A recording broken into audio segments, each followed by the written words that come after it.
Section 2. As I wend to the shores I know not, as I list to the dirge the voices of men and women wrecked, as I inhale the impalpable breezes that set in upon me, so he's still walking the shores of the sea, and he has hope, but he doesn't know exactly where he's going, and but he knows that there's an instrument of the voice of the sound of the sea that might be leading him on as he is listening to that dirge, or that kind of sweet sound also of the voices of men and women, although they happen to be wrecked, but he does not see any ships.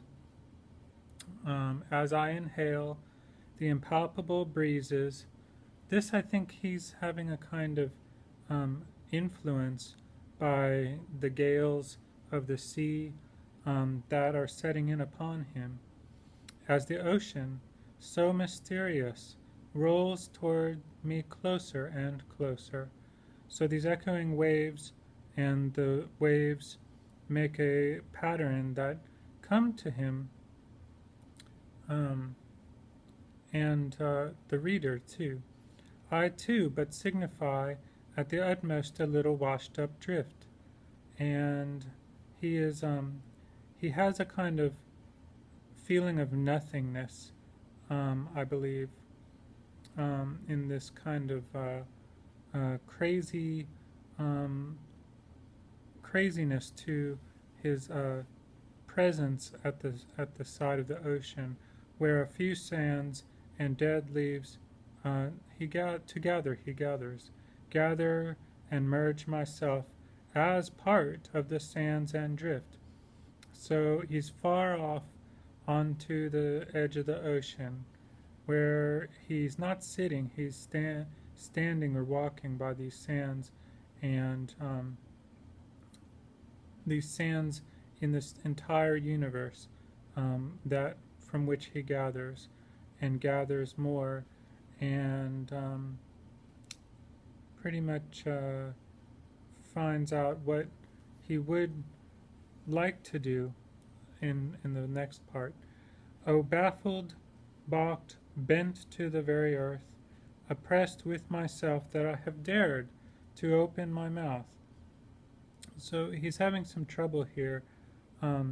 His soul might be in some kind of pain, and the earth is the world that he's wandering.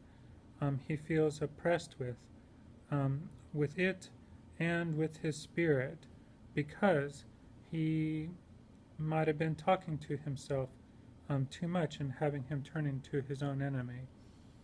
Aware now that amid all that blab, whose echoes recoil upon me, I have not once had the least idea who or what I am. So his presence, he's aware of now, of all the kinds of rolling words that come out of his mouth. He still does not know and have hope of what kind of person he is. But that before all my arrogant poems, the real me stands yet untouched, untold, altogether unreached.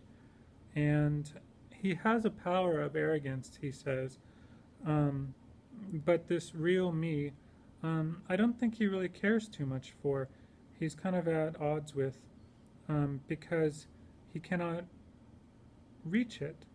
Withdrawn far, mocking me with mock congratulatory signs and bows, with peals of distant ironical laughter at every word I have written. So there's a few things I'd like to ask about this. He has written about birds and their signs of affection toward each other by the ocean side, but this is a different scene, and I wonder if there's more symbolism with the birds than with the water, or whether they have equal symbolism to them. just a kind of as an afterthought.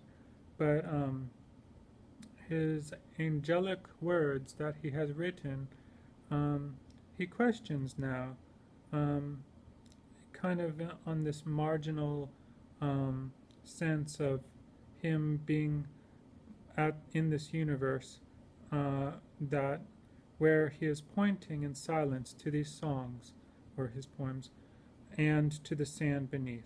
So he's accusing himself, in himself, with the real me, of having a kind of non-meaning or to his poems for himself, where he's walking, while he's walking in silence, but though it's not silent all around him because of the waves. I perceive I have not really understood anything, not a single object, and that no man ever can. So he's kind of being kind of wily here, because he says he doesn't understand anything, but he's written this poem, and I believe that that could be a major criticism, for good, but not against Walt Whitman, but just to point out his commodity for writing this poem. Nature here in sight of the sea, taking advantage of me to dart upon me and sting me, because I have dared to open my mouth to sing at all. So his art of poetry writing, he has a greatness with, but he doesn't see the advantage of it, because it darts in upon him and stings him. And why? Because he has dared to write his powerful poems. He has dared to talk to himself and do what he did to get a beauty done, and create a kind of mythology of the mother, the sea, the stars, and the night.